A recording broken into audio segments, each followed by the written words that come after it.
जितिया व्रत की कथा। दोस्तों, चील और सियारिन से जुड़ी जितिया व्रत की कथा जो मैं आपको इस वीडियो में सुनाने जा रही हूँ। यदि आपको वीडियो कहीं से भी यूज़फुल लगे तो चैनल को सब्सक्राइब कीजिए और कमेंट में अपनी राय ज़रूर देना और आप लोग कहाँ से देख रहे हैं मुझे ज़रूर बताना। दोस्तों, धार्मिक कथाओं के अनुसार एक विशाल पाकड़ के पेड़ पर चील रहती थी। उस पेड़ के नीचे एक सियारिन भी रहती थी। दोनों पक्की सहेलियां थीं।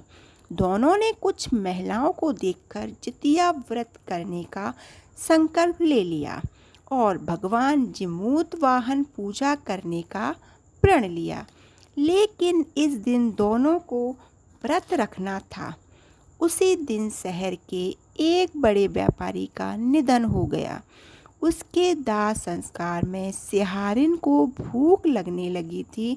मृत्यु देखकर वह खुद को रोक ना सकी और उसका व्रत टूट गया।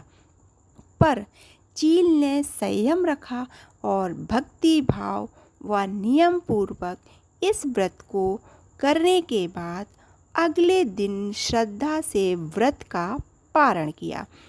अगले जन्म में दोनों सहेलियों ने एक ब्राह्मण परिवार में और पुत्री के रूप में जन्म लिया। उनके पिता का नाम भास्कर था। चील बड़ी बहन बनी और सियारिन छोटी बहन के रूप में जन्मी। चील का नाम शीलवती रखा गया। शीलवती की शादी बुद्धिसेन के साथ हुई, जबकि सियारिन की जन्म कपूरावती रखा गया और उसका विवाह नगर के राजा मलायकेतु के साथ हुआ। भगवान जिमूतवाहन के आशीर्वाद से शीलवती के 7 बेटे हुए, पर कपूरावती के सभी बच्चे जन्म लेते ही मर जाते थे। कुछ समय बाद शीलवती के 7 पुत्र बड़े हो गए। सभी राजा के दरबार में काम करने लगे। कपूरावती के मन में उन्हें देखकर जलन होने लगी। उसने राजा से कहकर सभी बेटों के सर काट दिए। उन्हें 7 नए बर्तन मंगवाकर उसमें रख दिए और लाल कपड़े में बांधकर ढककर शीलवती के पास भिजवा दिए। यह देखकर भगवान जिमूतवाहन ने मिट्टी के 7 भाइयों के सिर बनाए और सभी के सिरों को उनके धड़ से जोड़कर उन पर अमृत छिड़क दिया और उनमें जान आ गई। 7 युवक जिंदा होकर घर लौट आए।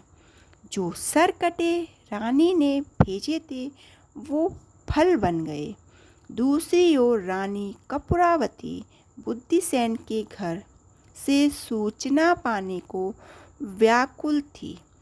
जब काफ़ी देर तक सूचना नहीं आई तो कपूरावती खुद बड़ी बहन बनके घर गई और कपूरावती ने अपनी इस बहन को सारी बात बताई जो उसने किया था उसके बेटों के साथ।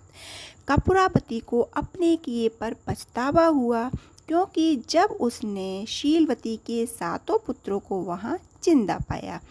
भगवान जिमूतवाहन की कृपा से शीलवती को पिछले जन्म की बातें याद आ गईं। वह कपूरावती को उसी पाकड़ के पेड़ के पास ले गई, उसे सारी बात बताई। कपूरावती बेहोश हो गई और मर गई।